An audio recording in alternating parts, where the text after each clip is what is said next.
Use किया जाए। पूरे वीडियो में काम की बात है, आप अंत तक बने रहिए, कुछ बातें आपको समझ में आ जाएंगी, निश्चित रूप से समझ में आएंगी। बस अंत तक बने रहना पड़ेगा। जल्दीबाजी से कोई काम नहीं होता, जल्दीबाजी का काम शैतानों का होता है। तो थोड़ा टाइम दें, 5-10 मिनट, काम की बात समझ में आने वाली है। तो देखिए, जो फास्फोरिक एसिड है उसका फार्मूला यही है, इस तरह से। ये फास्फोरिक एसिड है इस तरह से, और ये जो फास्फोरिक एसिड है इंटीग्रल कंपोनेंट है एनर्जी का और फास्फोप्रोटीन का। यानी दो चीजों में बनाता है, एक एनर्जी और फास्फोप्रोटीन।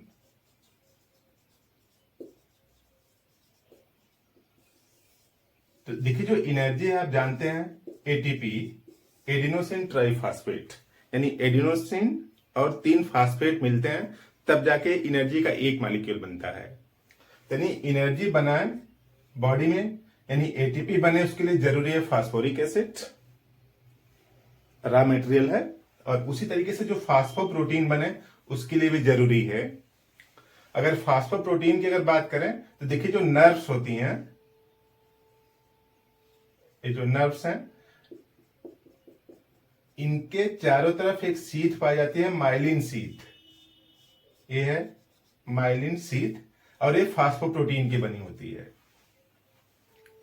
तो जो माइलिन सीथ है वो भी फास्फोप्रोटीन की बनी है, और इंटीग्रल कंपोनेंट एनर्जी का वो भी फास्फोरिक एसिड से बना है। तो इस तरह से आप समझ सकते हैं कि जो फास्फोरिक एसिड है बॉडी के जो सिस्टम है उसका इंटीग्रल कंपोनेंट है। अब बॉडी को अफेक्ट करता होगा तो इसी तरीके से अफेक्ट करेगा। यानी अगर फास्फोट बॉडी से डिकम्पोज होने लगेगा तो जो यूरिन आएगी वो सफेद आ सकती है, आती है, और बॉडी के अंदर कम एनर्जी लगे, थकान सी लग जाए, और हर एक काम में उसका जो एटीट्यूड है, जो बिहेवियर है, इनडिफरेंस हो जाए। यानी पहले जब मस्त आदमी था, लेकिन आज क्या है, इरिटेबल हो गया है। तो उसका कारण क्या है कि जो नर्व है वो डैमेज हो रही होंगी बॉडी के अंदर।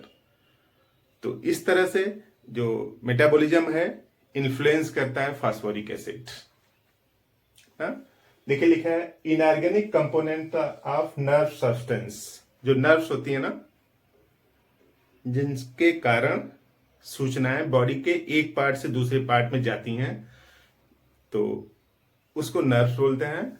और उसका जो चारों तरफ की जो सीथ होती है, myelin sheath, energy for the multiple metabolic process. Body के अंदर कई मेटाबॉलिक प्रोसेस चलते रहते हैं, यानी शरीर के कुछ कंपोनेंट्स टूटते रहते हैं, उसी समय शरीर के कुछ कंपोनेंट्स बनते रहते हैं।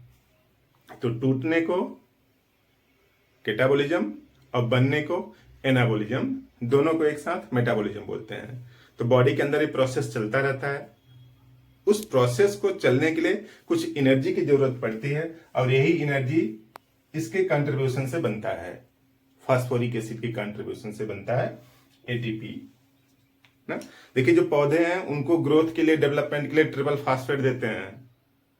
ट्रिपल फास्फेट देते हैं, आप जानते होंगे, खाद पौधों को। तो वही बॉडी के लिए भी है। इसका मतलब ये नहीं कि खाद खा जाए सीधे, तो खाद नहीं खाना है, मतलब इस तरह से आप यूज करते हैं। तो और transfer agent to get the correct molecule at correct place. अब देखिए, एनर्जी है बॉडी में, तो एक सेल के अंदर, जैसे मान लीजिए अब ये सेल है, सेल के अंदर जिस मॉलिक्यूल को जहां पे जरूरत है वहां पे प्लेस कर देगा, यानी correct molecule at correct place, यानी व्यवस्था को बनाता है। अब अगर सेल के अंदर व्यवस्था बनी है तो पूरी बॉडी के अंदर व्यवस्था बनी होगी, तो बीमार होने की संभावना अपने आप कम हो जाती है। तो करेक्ट मॉलिक्यूल को करेक्ट प्लेस पर स्टेब्लिश करने के लिए, ताकि जरूरत के हिसाब से तुरंत यूज कर लें। जैसे आपके घर में जितने भी सामान हैं, किचन वाले किचन में, स्टडी रूम वाले स्टडी रूम में, तो इस तरह से व्यवस्था है एक। अगर अव्यवस्था हो जाए तो खाने वाला सामान, कुकर किसी रूम में रखा है, कढ़ाई किसी रूम में रखा है, तो खाना बनाते समय डिस्टरबेंस क्रिएट होगा, क्योंकि करेक्ट अप्लायंस करेक्ट जगह पे नहीं है। तो बॉडी के अंदर भी ऐसी अव्यवस्था हो जाती है कि करेक्ट मॉलिक्यूल करेक्ट प्लेस पर नहीं है। तो उसको व्यवस्थित करता है फास्फोरिक एसिड। और अगर वो व्यवस्था आ जाएगी तो एक कोशिका यानी सेल बीमार नहीं होगी, और अगर सेल बीमार नहीं होगी तो बॉडी के अगर सभी सेल स्वस्थ हैं तो आदमी भी स्वस्थ रहेगा। इस तरह से करेक्ट मॉलिक्यूल को करेक्ट प्लेस पर स्टेब्लिश करने के लिए फास्फोरिक एसिड काम करता है। और apathetic, indifferent to the affair of life, यानी जो कभी एकदम मस्त मौला था लेकिन आज इरिटेट रहता है, किसी से बात नहीं करना चाहता, आइसोलेट रहना चाहता है, तो ऐसा माइंडसेट हो जाता है। क्योंकि पहले ये सब जितनी एनर्जी की जरूरत थी, जो मॉलिक्यूल करेक्ट प्लेस एनर्जी भी थी और नर्व डिग्रेड नहीं हो रही थी, तब तो एनर्जी थी उसको और जॉयफुल था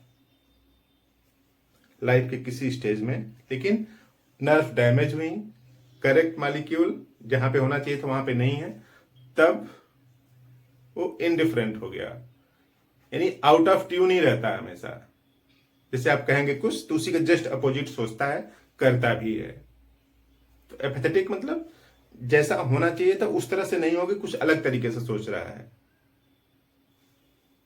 और लाइफ के जो प्रोसेसेस हैं उसमें अपने को इनकेपेबल पाता है। और milky urine mixed with jelly like blood pieces, जो यूरिन निकल रहा है वो भी उसमें ब्लड लाइक छोटे छोटे पीस जैसे निकलते हैं। और खास बात, यूरिन कर लेने के बाद थोड़ी देर में सफेद हो जाता है। कारण क्या है? नर्व डैमेज हो रही है। देखिए लिखा है milky urine mixed with jelly like blood pieces, clear watery urine far white cloud at once. Watery urine है और तुरंत व्हाइट सफेद जैसा बना लेता है। और violent temporal pain extending to the right eye, यानी राइट साइड के जो कान का एरिया है उसको टेम्पोरल एरिया बोलते हैं, टेम्पोरल रीजन, वहां से दर्द उठता है और आंख की तरफ आ जाता है। अगर ऐसे सिम्टम्स हैं, इसके अलावा और अनगिनत सिम्टम्स हैं। फास्फोरिक एसिड डायबिटीज में शुगर के कंट्रोल के लिए भी यूज की जाती है।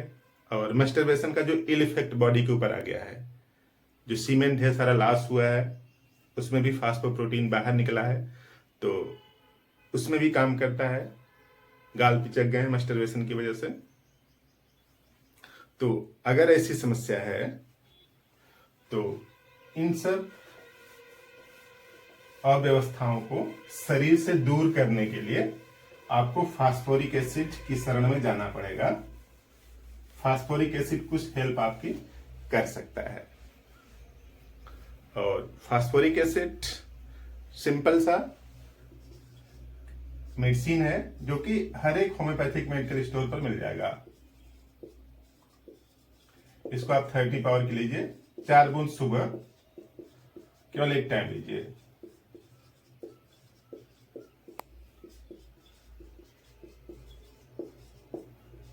जीभ पर